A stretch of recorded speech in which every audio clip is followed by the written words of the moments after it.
நல்ல கேள்வி. இன்னைக்கு நம்ம என்ன பண்ண போறோம்னா, அமானுஷ்யம் பிளாக் மேஜிக்கை பயன்படுத்தி என்ன பண்ணலாம்? இது பர்ட்டிகுலரா இப்ப பார்த்தீங்கன்னாக்கா, நெறையா ஆத்மாக்கள் இருக்கிறது உண்மையா? அத பத்தின விமர்சனங்களும் நெறையா போகுது. இது உண்மை இல்ல அப்படின்னு ஒரு தரப்புலயும், இது உண்மதான் அப்படின்னு சொல்லி மறுதரப்புலயும் விமர்சனங்கள் நெறைய இருக்கு. இப்ப நம்ம இதுக்கு முந்தின காணொளியிலும் சரி, இதுக்கு முந்தின இன்டர்வியூலயும் நம்ம என்ன சொல்லியிருக்கோம்னா, ஆத்மாவ வர வைக்க முடியும் அப்படின்னு சொல்லி சில வேலைகள பண்ணியிருக்கோம். அது சரியா காமிக்க முடியாததுனால, இன்னைக்கு தெளிவா காமிக்கிறோம். ஆத்மா இந்த இடத்துக்கு வரப்போகுது.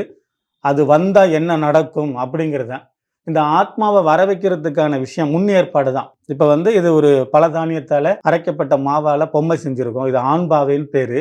அப்புறம் பார்த்தீங்கன்னா, உங்களுக்கு மந்திர சித்தி பண்ணுன பொம்மைங்க. குரளி பொம்மைன்னு சொல்லுவோம் இல்லையா? அந்த மாரி ஆண் குரளி, பெண் குரளி, அதிசக்தி வாய்ந்த மாந்திரிக குடுவை, அப்புறம் மந்திர கோல், இதையெல்லாம் தாண்டி ஒரு இடத்துக்கு அமானுஷத்த வர வைக்கணும்னா, உடுக்குன்னு ஒரு விஷயம் வேணும்.